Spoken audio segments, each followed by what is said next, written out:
le 29 janvier 2025.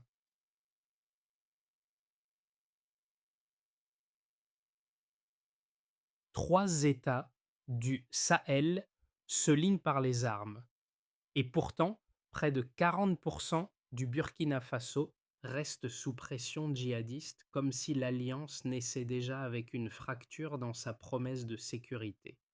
Alors que signifie vraiment cette coalition et pourquoi Ibrahim Traoré mise-t-il sa crédibilité politique sur un pari aussi risqué? Parce qu'ici, chaque succès ou chaque échec change l'équilibre de l'Afrique de l'Ouest. Cette analyse suit une promesse simple: comprendre ce que l'Alliance des États du Sahel change réellement, au-delà de l'annonce spectaculaire du 29 janvier 2025. Elle s'appuie uniquement sur les éléments de la source: l'urgence sécuritaire, la pression djihadiste persistante et les premiers indicateurs de résultats attribués aux opérations conjointes. Le bénéfice est direct: saisir les enjeux réels en moins de 10 minutes. L'enjeu, lui, dépasse la rhétorique. Si l'alliance tient, elle peut redéfinir la coopération militaire régionale, accélérer la réactivité sur le terrain et réduire la dépendance vis-à-vis de puissances extérieures. Si elle échoue, le coût annoncé est lourd: une souveraineté affaiblie, des tensions internes aggravées, et un Sahel plus exposé à des influences extérieures concurrentes. Reste une question suspendue dès maintenant: les gains initiaux suffiront-ils à maintenir l'unité politique quand les intérêts divergent? En 6 mois, les zones frontalières les plus touchées entre le Burkina Faso, le Mali et le Niger auraient enregistré une baisse de 30% des incidents violents. Dans le même mouvement, les déplacements internes auraient reculé de 20% dans les zones directement concernées par les opérations conjointes. Ces deux chiffres, à eux seuls, installent une promesse: l'alliance des États du Sahel n'est pas seulement d'un geste diplomatique, elle prétend produire des effets mesurables au cœur d'une crise sécuritaire. Pourtant, la source rappelle un contraste structurant. Au Burkina Faso, près de 40% du territoire reste sous pression djihadiste. Autrement dit, l'alliance naît dans une guerre qui n'a pas cessé et dont la logique est celle de l'usure. Le contexte immédiat est celui d'attaques qui se multiplient, menée notamment par l'EIGS et le GSIM, frappant simultanément les frontières des trois pays. Avant la coalition, les dispositifs fonctionnaient de manière isolée: réponse fragmentée, lenteur décisionnelle, incapacité à anticiper des attaques coordonnées. La formation de l'Alliance, officialisée le 29 janvier 2025, répond précisément à cette faiblesse: fusionner les alertes, intégrer le renseignement, créer des protocoles communs, réduire les délais. C'est là que s'insère la figure d'Ibrahim Traoré. La source le présente comme l'architecte politique de la rupture: retrait de la CEDEAO, réorientation stratégique et volonté affichée de s'affranchir de l'influence occidentale. Mais l'ambition ne se limite pas aux militaires. Elle touche au diplomatique, au politique et à la légitimité interne. Réussir sur le terrain devient une preuve de souveraineté, échouer devient une mise à nu de fragilité accumulée. Dès les premières heures, les capacités d'alerte et de renseignement commencent à s'aligner, et les premières opérations conjointes apparaissent comme un test grandeur nature: tenir la coordination, décider vite, frapper juste. La question posée au début se resserre alors: ces résultats initiaux ferment-ils vraiment la brèche ouverte par le 40% ou ne font-ils que la déplacer? Pour mesurer l'alliance autrement que par des annonces, la source propose un fil conducteur simple: regardez ce qui change dans les gestes concrets, au niveau des civils et des territoires. Les premières opérations conjointes ne sont pas décrites comme une victoire totale, mais comme un déplacement du tempo. Là où la réponse était lente et dispersée, la coordination devient plus rapide, plus resserré, plus prévisible. Un premier microcas se dessine dans les zones frontalières où les attaques étaient quasi régulières. Lorsque les protocoles d'alerte sont intégrés, les forces des trois pays peuvent donc se mobiliser plus vite, fermer certaines fenêtres d'opportunité et repousser une offensive avant qu'elle ne se transforme en série d'attaques simultanées. La source insiste sur ce point. L'enjeu n'est pas seulement de gagner un affrontement, mais d'empêcher la répétition. Un second microcas apparaît du côté des axes logistiques. Les routes commerciales, souvent ciblées, déterminent le quotidien. Circulation de la nourriture, accès au marché, maintien des services de base. Quand les patrouilles mixtes sécurisent partiellement certains corridors, la stabilité revient par fragments. La normalisation est décrite comme modeste mais visible. Des marchés rouvrent, des activités agricoles reprennent, des familles commencent à envisager un retour. Ce sont des signaux précoces, pas une conclusion. Car l'impact dépend d'une condition politique, que la coopération reste fluide malgré les tensions internes évoquées dans la source. Si la confiance se fissure, la sécurité recule vite.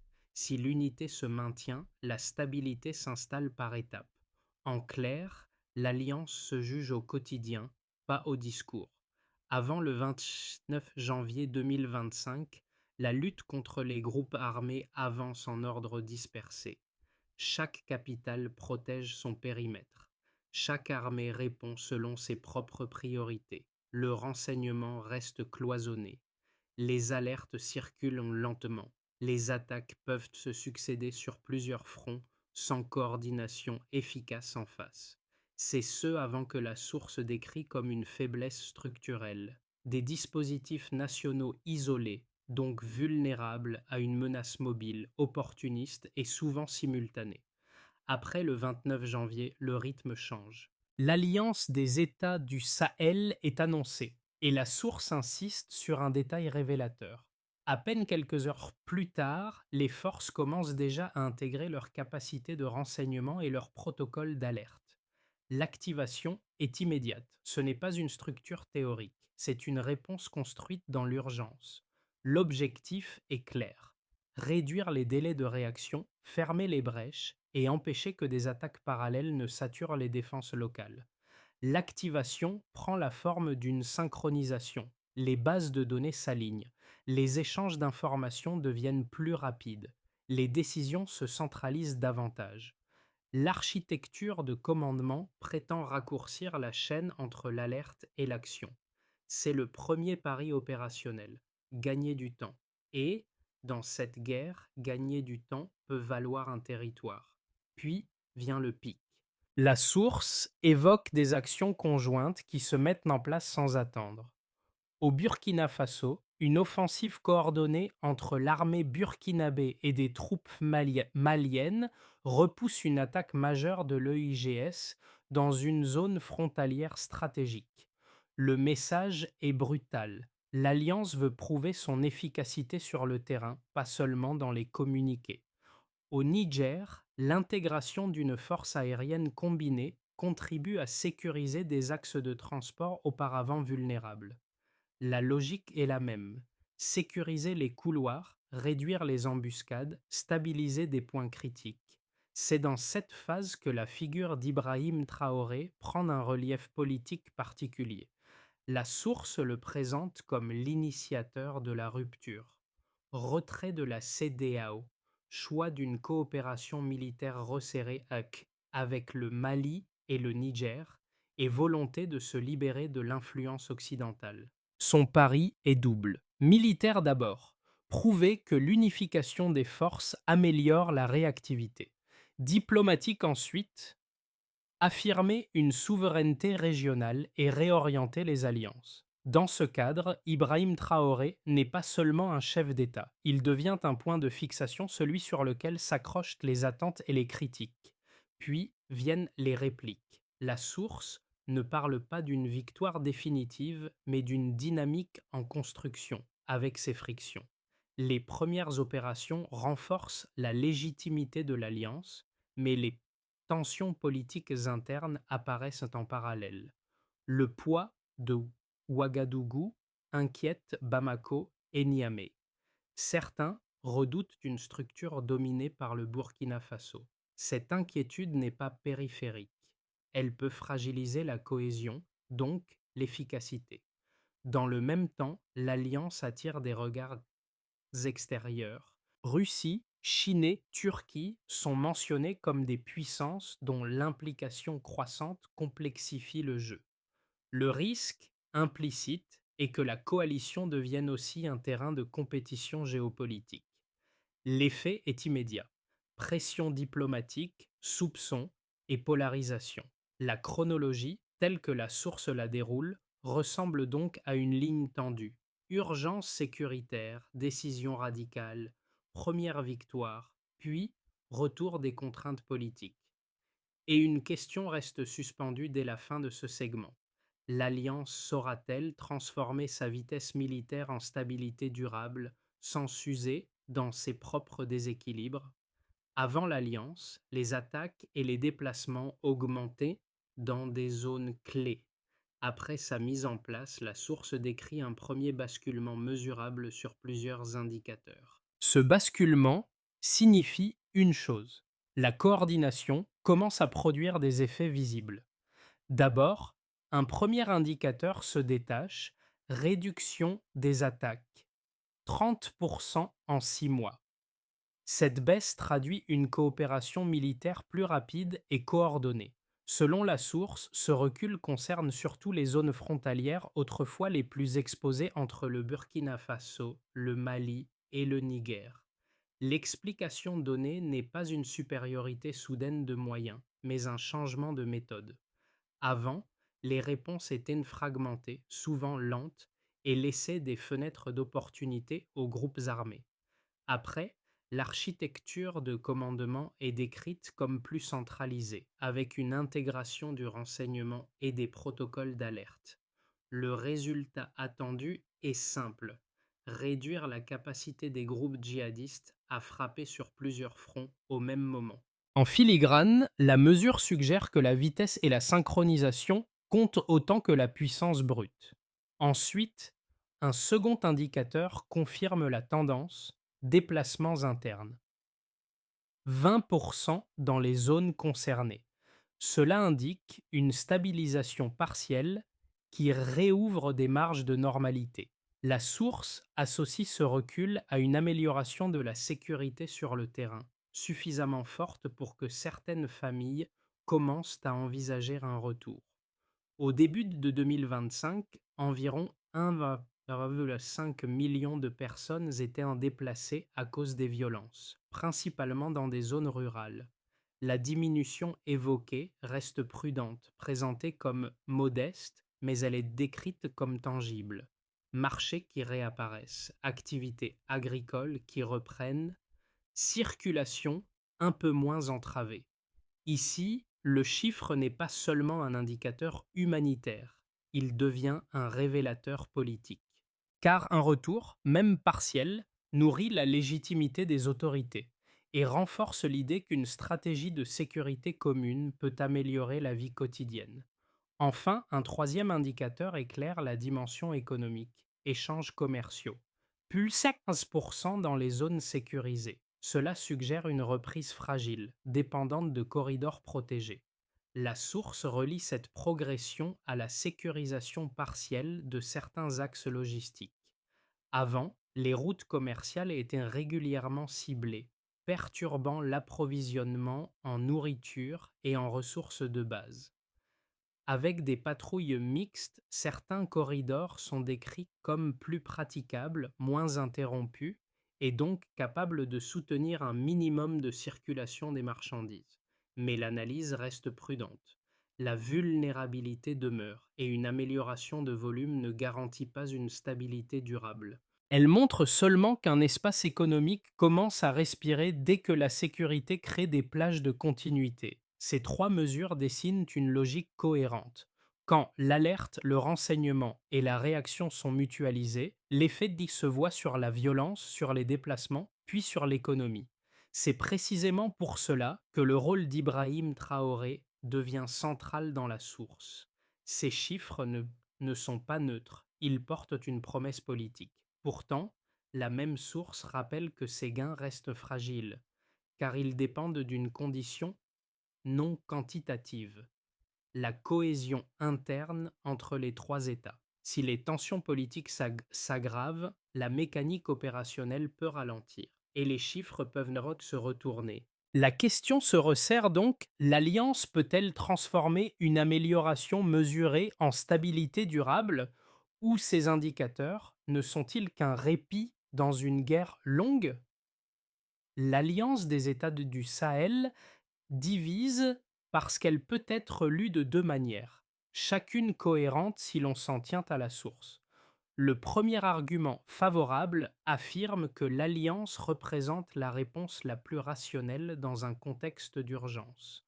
Les trois pays faisaient face à des attaques simultanées et à des dispositifs nationaux isolés, donc faciles à contourner. En mutualisant le renseignement, en harmonisant les protocoles d'alerte et en menant des opérations conjointes, l'alliance crée une masse critique. Elle réduit le temps de réaction, ferme des brèches et empêche les groupes armés de jouer sur la fragmentation. Les premiers indicateurs renforcent cette lecture.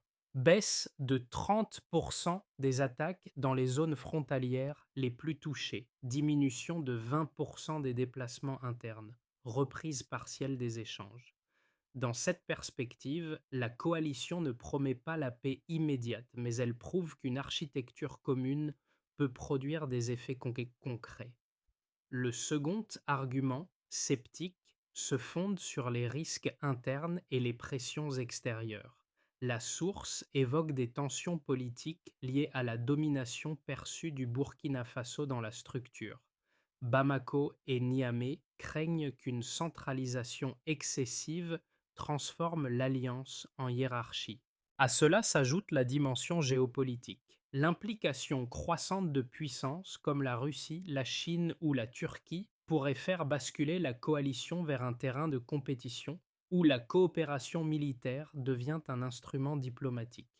Dans ce scénario, l'alliance survivrait sur le papier, mais s'affaiblirait dans la pratique, au rythme des suspicions et des divergences. La source permet toutefois une réfutation nuancée. Les risques sont réels, mais ils ne sont pas encore la conclusion. D'abord, les résultats initiaux existent précisément parce que la coordination a été activée rapidement, parfois en quelques heures, et parce que certaines attaques ont été repoussées en moins de 24 heures. Ensuite, la fragilité politique est nommée, donc identifiable. Elle peut être traitée par des mécanismes de décision partagée et une répartition plus claire des responsabilités. Ici, la figure d'Ibrahim Traoré devient un test de gouvernance plutôt qu'un simple symbole. S'il maintient un dialogue ouvert et accepte des ajustements, l'alliance peut consolider ses gains. Sinon, les chiffres favorables pourraient n'être qu'un moment, avant un retour à la fragmentation. Tout se joue sur l'équilibre interne.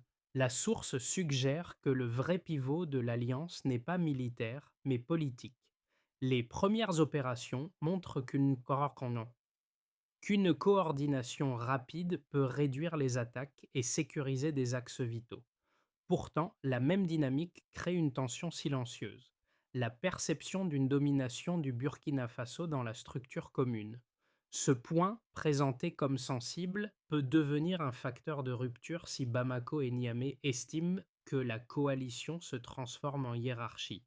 C'est là que le cadre change. Une alliance peut gagner des batailles et perdre sa cohésion. Elle peut produire des chiffres encourageants et simultanément accumuler des frustrations. L'efficacité sur le terrain ne suffit pas si la légitimité interne se fragilise. La source insiste sur ce risque. La répartition des responsabilités, la gestion des ressources et la prise de décision commune deviennent des champs de bataille invisibles. Ibrahim Traoré, décrit comme figure centrale, se retrouve alors face à un dilemme: maintenir une capacité de commandement forte, tout en évitant que cette force soit perçue comme une appropriation du projet collectif. Ce n'est pas un détail de diplomatie, c'est une condition de survie. Et c'est précisément ce point qui ouvre la suite. Les conséquences concrètes pour l'État, l'économie, les civils et la région dépendront moins d'une offensive spectaculaire que de cette cohésion jour après jour. Pour l'État, l'alliance modifie d'abord la manière de gouverner la sécurité. La source décrit une chaîne décisionnelle plus rapide alimentée par un renseignement intégré et des protocoles d'alerte communs. Cela se traduit par des opérations capables de repousser certaines attaques en moins de 24 heures, un contraste net avec les délais de plusieurs jours observés auparavant. Mais ce gain opérationnel crée aussi une pression politique. Il faut maintenir la cohésion interne, clarifier la répartition des responsabilités et éviter que la centralisation ne devienne un motif de contestation entre membres. Dans ce contexte, Ibrahim Traoré apparaît comme un pivot. Sa capacité à tenir la ligne souverainiste tout en ménageant ses alliés devient une condition de stabilité institutionnelle. Pour les entreprises et l'économie locale, l'effet le plus visible passe par les corridors logistiques. Les routes commerciales, régulièrement ciblées par des embuscades, déterminent l'approvisionnement, les prix et la continuité des activités. La source évoque une sécurisation partielle de plusieurs axes, notamment entre Ouagadougou et Bamako, ainsi qu'entre Niamey et Ouagadougou. Dans les zones concernées, le volume des échanges progresse d'environ 15%, signe d'une reprise prudente. Ce chiffre ne signifie pas un rebond général, mais il montre qu'une amélioration de sécurité, même limitée, suffit à relancer des flux et à réduire des interruptions coûteuses. Pourtant, la source souligne une fragilité. Les investissements durables tentent des signaux politiques clairs, car la sécurité sans stabilité institutionnelle reste un pari risqué. Pour les civils, les conséquences se lisent dans des gestes ordinaires. La baisse de 30% des attaques dans certaines zones frontalières ouvre des fenêtres de répit.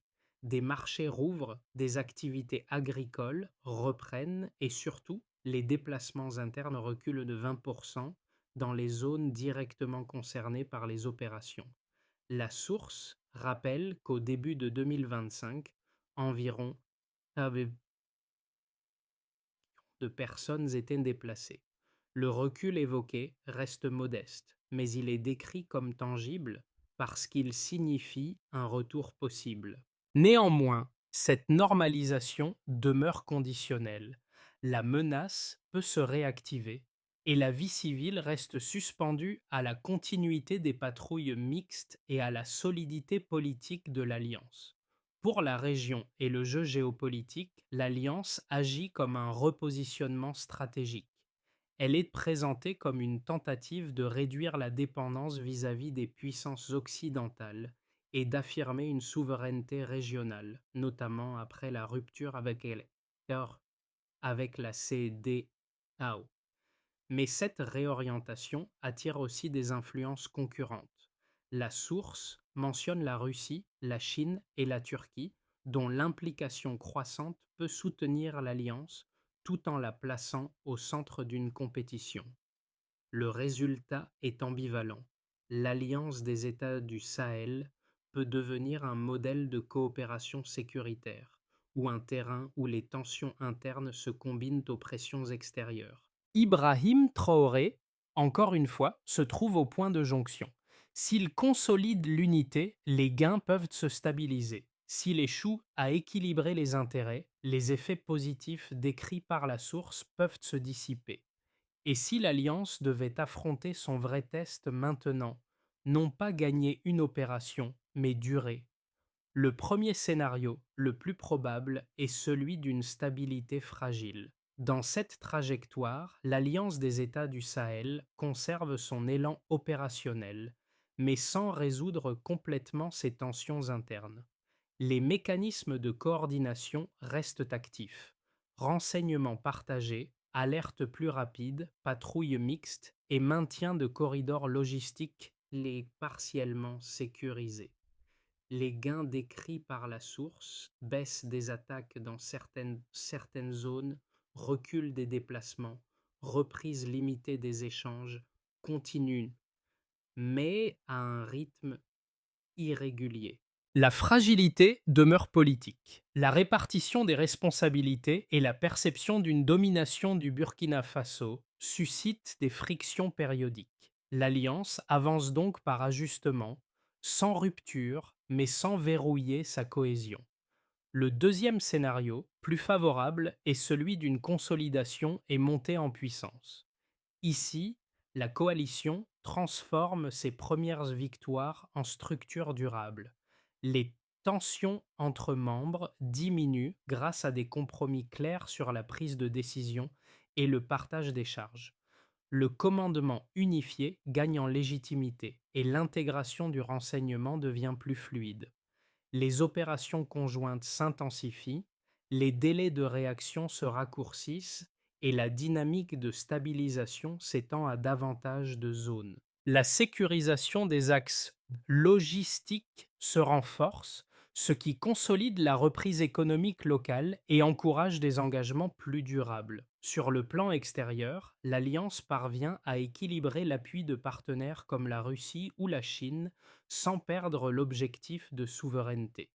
Dans ce scénario, Ibrahim Traoré devient non seulement un symbole, mais un arbitre capable de maintenir l'unité et d'éviter les dérives de pouvoir. Le troisième scénario, le plus inquiétant, est celui de tensions croissantes et ruptures lentes. Si les frictions internes s'aggravent, la coordination ralentit, la confiance s'érode, les décisions se politisent, les opérations conjointes perdent en efficacité et les groupes armés exploitent à nouveau les fissures. La violence remonte dans les zones frontières, les déplacements reprennent et les corridors logistiques se fragilisent. Dans le même temps, la pression extérieure au Corée augmente, transformant l'alliance en terrain de rivalité. Le risque final n'est pas une dissolution spectaculaire, mais une alliance qui existe encore officiellement, tout en perdant sa capacité à produire les effets mesurables mis en avant par la source. Pour garder une lecture juste, il faut surtout retenir ceci: lire ces scénarios comme un choix de gouvernance, pas comme une fatalité. La question centrale reste la même. La coalition peut-elle convertir la vitesse militaire en cohésion politique durable? Pour le spectateur, cette histoire peut sembler lointaine, mais la source montre qu'elle touche à des mécanismes universels: sécurité, souveraineté et fragilité des alliances. Elle parle d'abord à un groupe A, celui qui observe la politique internationale comme une question de rapport de force. Ici, l'Alliance du Sahel rappelle que la stabilité n'est pas un État mais une construction. Même une baisse de 30% des attaques ne suffit pas si la cohésion politique se fissure. La leçon est assez simple. Dans une crise, la coordination compte, mais la confiance compte davantage. Elle parle ensuite à un groupe B, celui qui regarde l'économie et les chaînes d'approvisionnement. La sécurisation partielle des corridors, associée à une hausse de 15% des échanges dans certaines zones, montre à quel point la sécurité et le commerce sont liés. Un corridor protégé n'est pas seulement une route, c'est l'accès à la nourriture, au marché, aux services. La source suggère qu'un gain militaire modeste peut produire un effet économique immédiat, mais que cette reprise reste conditionnelle à la stabilité institutionnelle. Enfin, elle parle à un groupe C, celui qui se concentre sur le quotidien des civils. La baisse de 20% des déplacements internes, décrite comme tangible, rappelle que la sécurité se mesure aussi en retour possible: un marché qui rouvre, une saison agricole qui recommence, une famille qui envisage de rentrer. Pourtant, l'incertitude demeure, car la menace peut revenir si l'alliance perd sa cohésion. Deux gestes concrets peuvent aider le spectateur à garder une lecture claire. D'abord, distinguer les résultats opérationnels à court terme des conditions politiques à long terme. Ensuite, suivre un indicateur humain autant qu'un indicateur sécuritaire. Les déplacements internes racontent souvent plus que les communiqués. Pour que l'Alliance des États du Sahel dépasse ses premiers succès, la source suggère une logique de consolidation en étapes, mesurable et politique à la fois. Ibrahim Traoré, présenté comme figure centrale, n'y joue pas le rôle d'un chef unique, mais celui d'un garant de cohésion. D'abord, il faut stabiliser la gouvernance commune dès immédiat. Chaque État désigne un représentant permanent au commandement unifié avec un mandat clair. Et l'on peut le suivre avec un indicateur simple, temps moyen nécessaire pour valider une décision stratégique. Ensuite, il faut unifier les protocoles de renseignement à court terme, fusionner les systèmes d'alerte et structurer l'échange en temps réel entre les trois armées. Et l'on peut le suivre avec un indicateur simple, temps de réaction après une alerte, avec un objectif inférieur à 6 heures. Puis, il faut protéger les axes logistiques majeurs à court terme, organiser des patrouilles mixtes régulières et une surveillance aérienne continue sur les corridors ciblés. Et l'on peut le suivre avec un indicateur simple, diminution des embuscades et réouverture progressive des marchés régionaux. Après cela, il faut développer des capacités locales encadrées à moyen terme, former des unités communautaires sous contrôle des armées nationales pour tenir le terrain sur la durée. Et l'on peut le suivre avec un indicateur simple, réduction des déplacements forcés dans les zones sécurisées, avec un objectif de baisse de 30% sur l'année. Enfin, il faut rééquilibrer politiquement la coalition en continu, maintenir un dialogue constant entre chefs d'État, clarifier la répartition des ressources et éviter une hiérarchisation. Et l'on peut le suivre avec un indicateur simple, nombre de décisions stratégiques prises sans opposition interne. Cette feuille de route suit une idée simple. Les chiffres positifs ne dureront que si l'Alliance transforme sa coordination militaire en confiance politique. Ibrahim Traoré, dans ce cadre, est jugé moins sur ses discours que sur sa capacité à partager le pouvoir de décision sans perdre l'efficacité. Dans la source, l'Alliance n'est jamais présentée comme une victoire achevée. Elle ressemble plutôt à ces routes logistiques évoquées plus tôt, fragiles, vitales et toujours menacées. Quand un corridor est partiellement sécurisé, la vie revient par petites touches. Un marché rouvre, une saison agricole reprend, une famille hésite moins à rentrer. Ce sont des détails modestes, mais ils portent une vérité. La stabilité s'écrit dans le quotidien, pas dans les annonces. C'est pourquoi la trajectoire de l'Alliance des États du Sahel demeure un pari moral autant qu'un pari militaire. Les chiffres, baisse des attaques, recul des déplacements, reprise des échanges, ne sont pas seulement des indicateurs, ils deviennent des promesses faites à des populations épuisées par la peur. Mais la source rappelle aussi l'autre face. Les tensions internes, la compétition d'influence et le risque qu'une coalition se brise par déséquilibre plutôt que par défaite. Ibrahim Traoré, décrit comme l'un des architectes de cette rupture, incarne ce moment où une décision politique se transforme en destin collectif. S'il préserve l'unité, les gains peuvent se consolider. S'il laisse la méfiance s'installer, tout ralentit. Une alliance solide vaut plus qu'une victoire rapide. La source trace une ligne nette. L'alliance des États du Sahel est à la fois un outil militaire et un symbole politique. Elle peut devenir un modèle de coopération régionale face à une menace diffuse ou se transformer en structure fragile, traversée par des tensions internes et des pressions extérieures. Dans les deux cas, l'enjeu dépasse le Sahel. Il touche à une question plus large, celle d'une souveraineté construite par des choix locaux plutôt que par des solutions importées.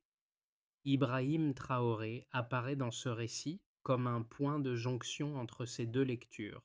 Son rôle n'efface pas celui des autres acteurs, mais il cristallise la capacité de l'Alliance à équilibrer vitesse militaire et confiance politique.